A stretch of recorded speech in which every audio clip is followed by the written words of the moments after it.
नमस्कार, news one India देख रहे हैं आप और आपके साथ मैं हूं अंशिका पाठक। बुलेटिन की शुरुआत करेंगे इस वक्त की बड़ी खबर के साथ। उत्तर प्रदेश विधानसभा चुनाव 2022 में अखिलेश यादव भी चुनावी मैदान में होंगे।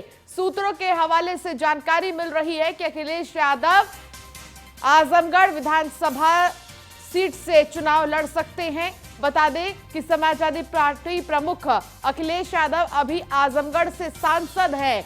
अखिलेश अगर विधानसभा चुनाव लड़ेंगे तो वो किस सीट से उम्मीदवार होंगे ये अभी साफ नहीं है। अखिलेश अगर विधानसभा चुनाव लड़ते हैं तो उन्हें लोकसभा की सदस्यता छोड़नी होगी। अखिलेश यादव आजमगढ़, कन्नौज से या फिर पूर्वांचल की किसी सीट से चुनाव लड़ सकते हैं। चुनावी रण में उतरने के सवाल पर अखिलेश ने अब तक यही कहा है कि अगर पार्टी तय करेगी तो चुनावी मैदान में जरूर उतरेंगे। बता दें कि अखिलेश यादव खुद को मौजूदा योगी सरकार का विकल्प बता रहे हैं। यहां तक कि कई चुनावी जनसभाओं में अखिलेश ने दावा किया है कि सपा यूपी चुनाव 2022 में 400 से भी ज्यादा सीटें जीत सकती है। यूपी विधानसभा चुनाव से जुड़ी इस वक्त की सबसे बड़ी जानकारी यही मिल रही है कि अखिलेश यादव भी चुनाव लड़ सकते हैं। एसके वाजपेयी हमारे संवाददाता हमारे साथ जुड़ गए हैं। एसके वाजपेयी, क्या जानकारी मिल रही है अखिलेश यादव के चुनाव लड़ने को लेकर? क्या कुछ अब तक खबरें सामने आ चुकी हैं?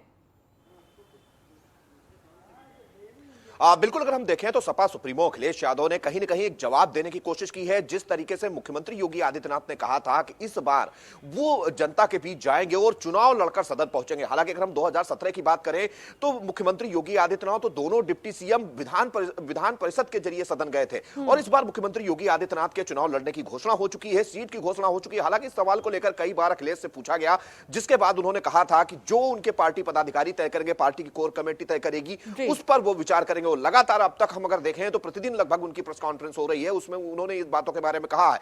लेकिन अब जो चीजें निकलकर सामने आ रही हैं, मुख्यमंत्री योगी आदित्यनाथ के चुनाव लड़ने की घोषणा करने के बाद काउंटर अटैक करते हुए पूर्व सीएम अखिलेश यादव, सपा सुप्रीमो अखिलेश यादव कहीं ना कहीं एक संदेश देने की कोशिश करेंगे कि वो भी चुनाव लड़ेंगे और चुनाव लड़ने के बाद कहीं ना कहीं बीजेपी को कड़ी टक्कर देंगे। और सबसे बड़ी बात यह है कि अगर हम उत्तर प्रदेश की बात करें तो बीजेपी की अगर सीधी लड़ाई किसी से दिख रही है तो वो समाजवादी पार्टी है और भारतीय जनता पार्टी और समाजवादी पार्टी के बीच सीधी टक्कर है। और मुख्यमंत्री योगी आदित्यनाथ उत्तर प्रदेश में बीजेपी का चेहरा है और उनके चुनाव लड़ने के बाद कहीं न कहीं दबाव अखिलेश यादव, कांग्रेस महासचिव प्रियंका गांधी, उनके अलावा बाकी के दलों पे जरूर बढ़ गया था। और जिस तरीके से अखिलेश यादव के जो बयान आ रहे थे, कहीं ना कहीं उनसे ये चीज जरूर क्लियर हो रही थी कि अगर मुख्यमंत्री योगी आदित्यनाथ चुनाव लड़ेंगे तो सपा सुप्रीमो अखिलेश यादव भी मैदान में जा सकते हैं। और ये आज पूरा होता हुआ दिखाई दे रहा है। आज उनकी 1 बजे प्रेस कॉन्फ्रेंस होगी और इस प्रेस कॉन्फ्रेंस में संभवतः वो सीट की घोषणा कर सकते हैं कि वो कहां से चुनाव लड़ेंगे। और अगर हम बात करें एसके वाजपेयी, मैं इस बीच आपको एक बार रोकना चाहूंगी क्योंकि मोहसिन रजा ने अखिलेश यादव के चुनाव लड़ने को लेकर क्या कुछ कहा है, सबसे पहले आपको वो सुना देते हैं और दोबारा वापस से हमारे संवाददाता से चर्चा करेंगे। देखिए, ये मन से चुनाव तो नहीं लड़ने वो जा रहे हैं, भरे मन से चुनाव लड़ने जा रहे हैं। क्योंकि जिस तरह से भारतीय जनता पार्टी ने आदरणीय योगी जी को, आदरणीय केशव मौर्य को जो लड़ाने की बात की है, उसको लेकर कहीं ना कहीं एक प्रश्न तो वहाँ इनके और सदस्य उठा ही रहे होंगे कि आखिर आप क्यों नहीं लड़ेंगे चुनाव। तो अब भरे मन से ये एक अभी आवाज़ है, मुझे नहीं लगता कि अभी पूरी तरीके से ये बात की पुष्टि है। आपने पूछा तो मैंने बोल दिया है, मुझे लगता नहीं है क्योंकि वो इस प्रवृत्ति के हैं नहीं, वो चुनाव लड़ना पसंद करते नहीं हैं। बैकडोर से आए थे तो बैकडोर से ही वो सत्ता पाए थे, इसलिए मैदान में जाने वाले लोग जो होते हैं वो मैदान में हमेशा दिखाई देते हैं। भारतीय जनता पार्टी का एक एक कार्यकर्ता सेवा भाव के लिए मैदान में रहता है और ये स्वार्थ के लिए आज और या मजबूरी के तहत चुनाव में जा रहे हैं तो उसका परिणाम उनको पता है, अच्छी तरह से पता है। और बल्कि मुझे तो एक शेर याद आ रहा है खुमार बाराबंकी का कि आंखों के चरागों में उजाले न रहेंगे, आंखों के चरागों में उजाले न रहेंगे, आ जाओ कि फिर। तो सुना आपने क्या कुछ कहना था मोहसिन रजा का कि अगर अखिलेश यादव चुनाव लड़ना चाह रहे हैं तो ठीक है, लड़े, इससे कोई खास असर नहीं पड़ने वाला। हमारे साथ लगातार एसके वाजपेयी हमारे संवाददाता जुड़े हैं। एसके वाजपेयी, अब सवाल ये है कि अगर अखिलेश यादव चुनाव लड़ेंगे तो लड़ेंगे कहां कहां से वो, क्योंकि कहा जा रहा है कि आजमगढ़ से वो चुनाव लड़ सकते हैं, इसके अलावा कन्नौज की सीट का भी का जिक्र हो रहा है, इसके अलावा कहा जा रहा है कि पूर्वांचल की किसी एक सीट से वो लड़ सकते हैं। तो बड़ा सवाल ये है कि अगर अखिलेश यादव लड़ेंगे चुनाव तो लड़ेंगे कहां से? बिल्कुल, जिस तरीके से सवाल उठ रहे हैं, सपा सुप्रीमो अखिलेश यादव आजमगढ़ से सांसद हैं और निश्चित है कि अगर हम उन सीटों की बात करें तो एक आजमगढ़ शहर की सीट है और दूसरी गोपालपुर सीट है। इन दो सीटों में से कहीं एक जगह अखिलेश यादव चुनाव लड़ सकते हैं। अभी तक के जो संभावनाएं हुए वो इन्हीं दोनों सीटों को लेकर है, क्योंकि अगर हम गोपालपुर सीट की बात करें तो सपा सुप्रीमो अखिलेश यादव जब वहां से लोकसभा का चुनाव लड़े थे तो कहीं ना कहीं इस सीट से भारी समर्थन समाजवादी पार्टी को मिला था। और वहीं अगर हम आजमगढ़ सदर सीट की बात करें तो उस पर भी लगातार समाजवादी पार्टी का बड़ा प्रभाव रहा है। इसके पहले मुलायम सिंह यादव वहां से चुनाव लड़ चुके हैं और अखिलेश यादव वहां से सांसद हैं और ऐसी स्थिति में कहीं ना कहीं कोशिश होगी कि अपनी सीट पर ज्यादा ध्यान ना दिया जाए, बाकी के प्रत्याशियों के लिए प्रचार किया जाए, ज्यादा समय अपने प्रत्याशियों को जिताने में लगाया जाए। तो निश्चित है कि सपा सुप्रीमो अखिलेश यादव मुख्यमंत्री योगी आदित्यनाथ की तरह ही कहीं ना कहीं ऐसी सीट से चुनाव पे उतरेंगे जिससे यह कोशिश हो कि अपने लिए प्रचार का ज्यादा समय ना लगे और दूसरे जो प्रत्याशी हैं समाजवादी पार्टी के या गठबंधन के जो प्रत्याशी हैं उनके लिए प्रचार का पूरा वक्त मिले। तो निश्चित है कि बहुत ज्यादा अगर हम उम्मीदें इन सारी चीजों को लेकर देखें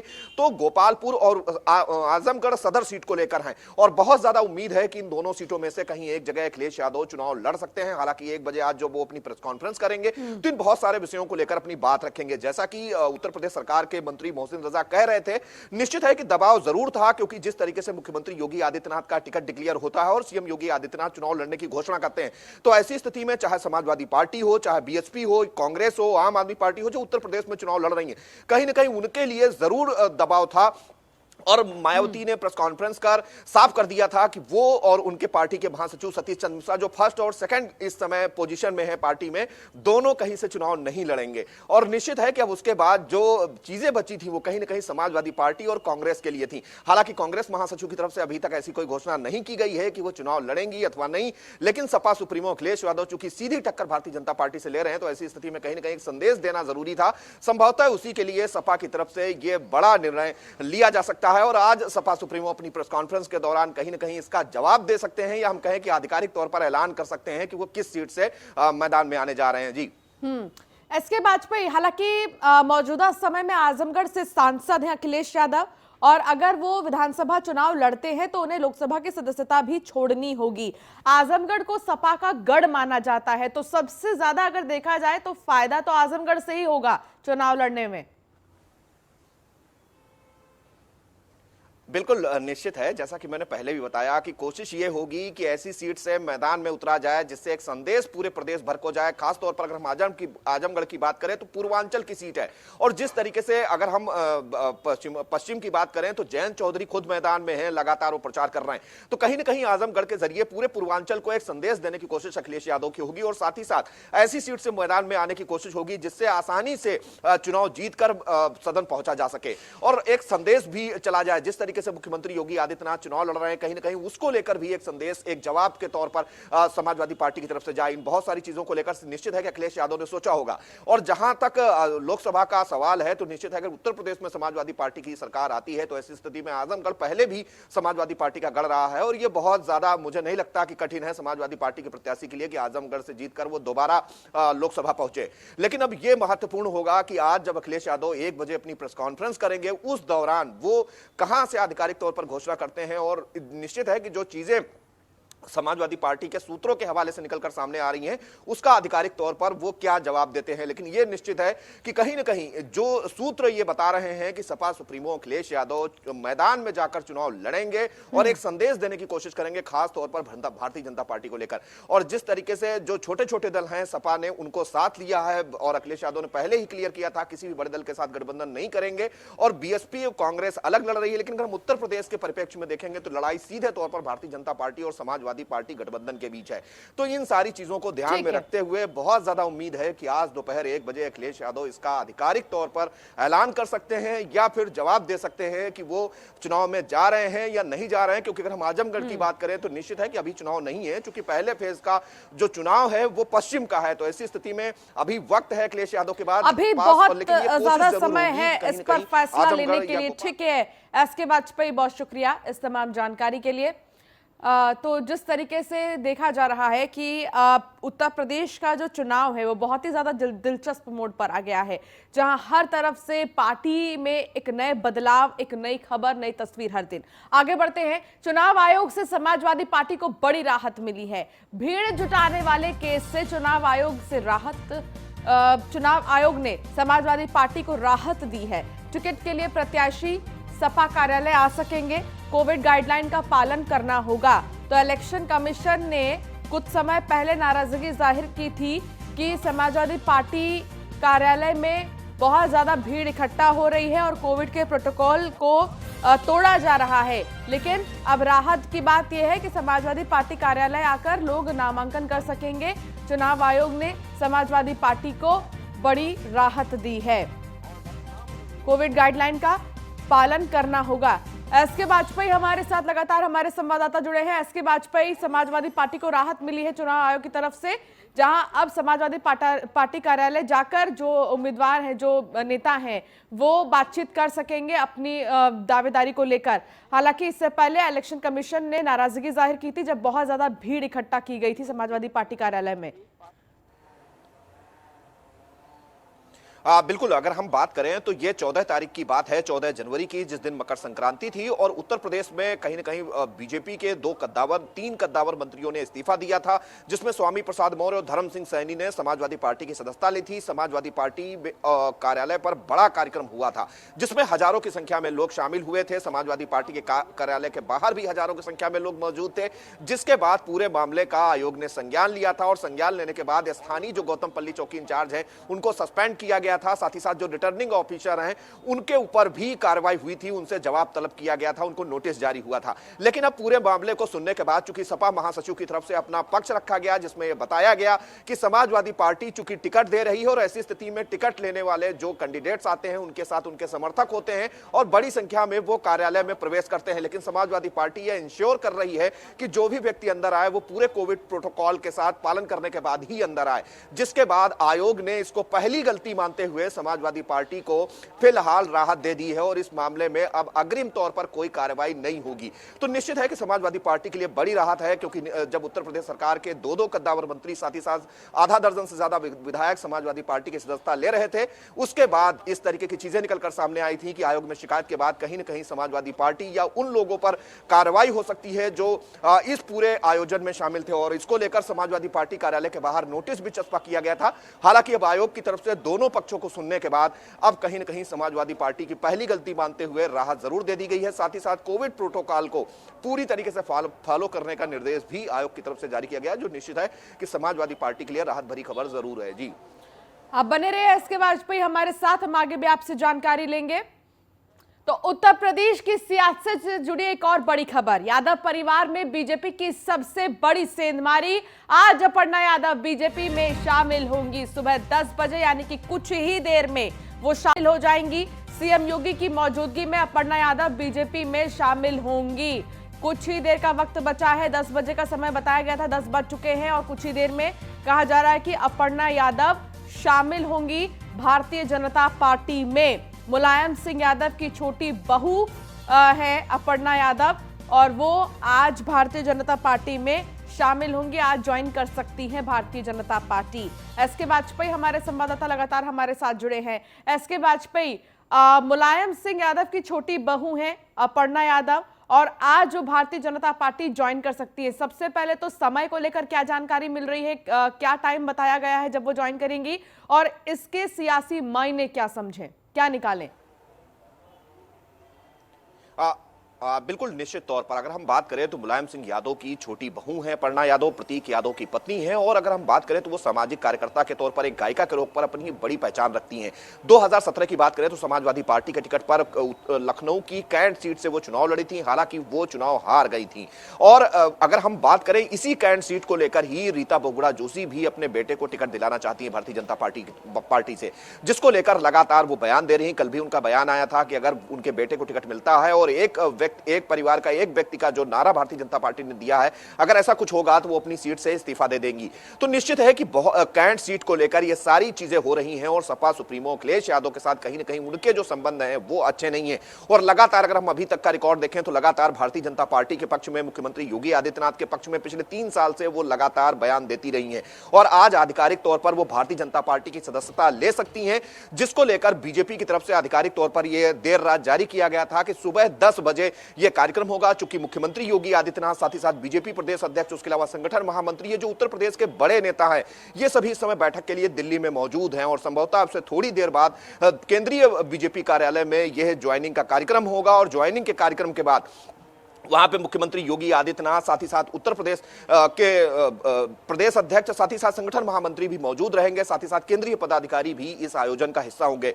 तो निश्चित है कि इसके राजनीतिक बड़े मायने हैं, क्योंकि समाजवादी पार्टी की बात करें, सीधे भारतीय जनता पार्टी के साथ टक्कर में है और मुलायम परिवार की बहू अगर बीजेपी में ज्वाइन होती है तो निश्चित है कि एक बड़ा पॉलिटिकल संदेश उत्तर प्रदेश में जाएगा।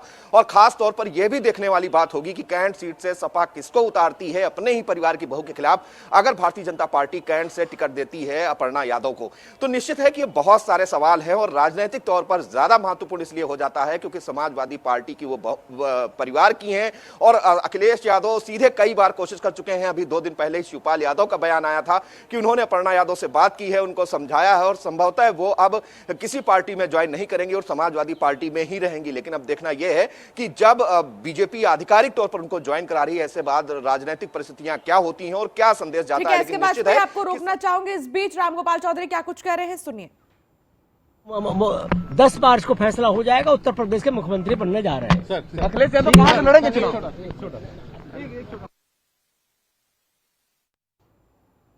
हालांकि थोड़ी देर में आपको बता दें कि अपर्णा यादव जो है वो भारतीय जनता पार्टी में शामिल हो जाएंगी, लेकिन इससे पहले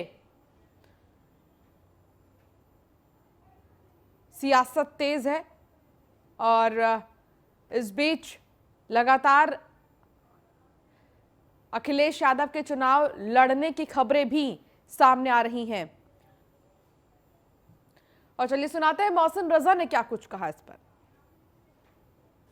देखिए, भारतीय जनता पार्टी की विचारधारा से प्रभावित होकर आदरणीय मोदी जी के नेतृत्व की 7 वर्षों की सरकार देश में जो गांव गरीब किसान के लिए चली और जो आज विकास कार्य हो रहे हैं, जो देश का गौरव बढ़ रहा है, माननीय प्रधानमंत्री आदरणीय मोदी जी के नेतृत्व में जिस तरह से उत्तर प्रदेश में आज चौमुखी विकास हुआ आदरणीय योगी जी के नेतृत्व में, तो लोगों के मन में जो लोग सेवा भाव के लिए सियासत में, राजनीति में आना चाहते हैं, वो बहुत तेजी से भारतीय जनता पार्टी के विचारों से प्रभावित होकर वो तेजी से आ रहे हैं भारतीय जनता पार्टी की तरफ। और हम स्वागत करते हैं ऐसे लोगों का जो लोग भी सेवा भाव के लिए आ रहे हैं हमारे साथ में। हमारा दल और हमारा दिल दोनों बड़ा है, इसलिए उनका स्वागत है। देखिए, भारतीय जनता पार्टी की तो आपको बता दें कि मुलायम सिंह यादव की जो छोटी बहू हैं अपर्णा यादव, वो थोड़ी ही देर में भारतीय जनता पार्टी में शामिल हो जाएंगी और मुख्यमंत्री योगी आदित्यनाथ ही उन्हें सदस्यता दिलाएंगे। उत्तर प्रदेश में वो जीत उसकी सुनिश्चित है, 100% उसकी जीत सुनिश्चित है, क्योंकि उत्तर प्रदेश में समाजवादी पार्टी की लहर चल रही है और राष्ट्रीय अध्यक्ष जी यदि मुझे टिकट देते हैं तो मुझे पूर्ण विश्वास है कि मैं भी भारी मतों से जीतकर सदन में पहुंचूंगा और यदि राष्ट्रीय अध्यक्ष जी टिकट नहीं भी देते हैं तो मैं उनका जो भी आदेश होगा वो मुझे मान्य होगा। तो एक तरफ समाजवादी पार्टी कार्यालय के बाहर तमाम नेता पहुंच रहे हैं और हर कोई चाह रहा है कि उनको टिकट मिले और हर कोई अपनी जीत का विश्वास दिला रहा है। तो दूसरी तरफ आपको बता दें कि थोड़ी ही देर में अपर्णा यादव भारतीय जनता पार्टी में शामिल हो जाएंगी। और चलिए ग्राफिक्स के जरिए आपको बताते हैं कि अपर्णा यादव आखिर कौन है। तो मुलायम सिंह यादव की छोटी बहू हैं, मुलायम सिंह यादव के छोटे बेटे प्रतीक यादव की पत्नी है अपर्णा। स्कूल के दिनों में अपर्णा और प्रतीक की मुलाकात हुई थी और छोटी बहू है मुलायम सिंह यादव की, वो स्कूली शिक्षा लखनऊ के लोरेटो कॉन्वेंट से किया था उन्होंने कंप्लीट। मैनचेस्टर यूनिवर्सिटी से मास्टर डिग्री ली है अपर्णा यादव ने। इसके अलावा अपर्णा यादव की सियासी महत्वाकांक्षा रही है, वो चाही हैं हमेशा से ही कि वो राजनीति में आए, चुनाव लड़े। मुलायम परिवार में अपर्णा को लेकर मतभेद रहा है, कहीं ना कहीं किसी न किसी बात को लेकर डिससेटिस्फैक्शन। 2017 में सपा से कैंट सीट से चुनाव लड़ी हैं। 2017 में बीजेपी की रीता बहुगुणा जोशी से हारी हैं वो। हालांकि इस बार देखिए क्या होगा। रीता बहुगुणा जोशी ने 33,000 से भी ज्यादा वोटों से उनको पटकनी दी थी। योगी और मोदी की अक्सर तारीफ करती रहती हैं अपर्णा यादव, ये बड़ा फैक्टर है। मोदी की वैक्सीन नीति का भी उन्होंने समर्थन किया था। एक तरफ जहां विपक्षी लगातार हमला बोल रहे थे, तो दूसरी तरफ अपर्णा यादव ने इसकी तारीफ की थी। तो कौन है अपर्णा यादव, ये आपको बताने की कोशिश है।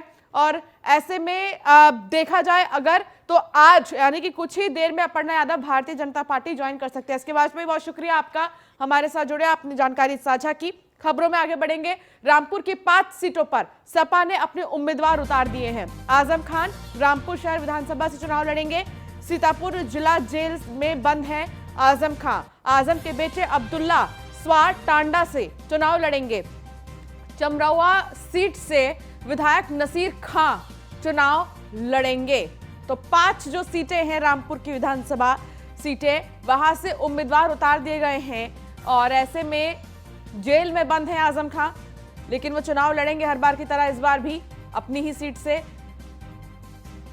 रामपुर की 5 सीटों पर सपा ने अपने उम्मीदवार उतारे हैं।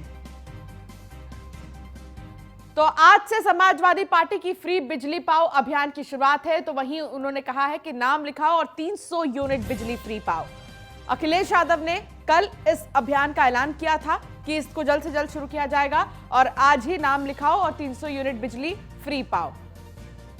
शुरुआत इस अभियान की। इस अभियान से जनता को फायदा मिलने के साथ साथ किसानों को बड़ा फायदा मिलेगा। तो चुनाव के पहले ही ये मास्टर कार्ड अखिलेश यादव का। तो वहीं सीएम योगी का आज गौतम बुद्ध नगर दौरा है। जिम्स अस्पताल में कोविड की तैयारियों का वो जायजा लेंगे। 2 गांवों का सीएम योगी दौरा भी कर सकते हैं। आज मुख्यमंत्री योगी आदित्यनाथ गौतम बुद्ध नगर आ रहे हैं, जिसको लेकर तैयारियां पूरी है। सड़कों को सजा दिया गया है। इसके अलावा पुलिस प्रशासन की जो व्यवस्था है वो चाक चौबंद है। 2 गांव ऐसे हैं जिनका दौरा भी कर सकते हैं मुख्यमंत्री योगी आदित्यनाथ। तो जिम्स अस्पताल में कोविड की तैयारियों का जायजा लेंगे।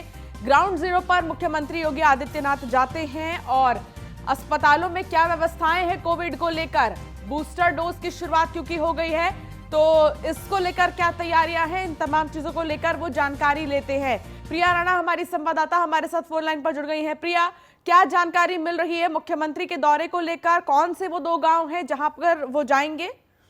जी बिल्कुल, देखिए जो मुख्यमंत्री योगी आदित्यनाथ हैं, सबसे पहले वो ग्रेटर नोएडा पहुंचेंगे तो जिम्स अस्पताल में निरीक्षण करेंगे। कोविड की गाइडलाइंस को चेक किया जाएगा।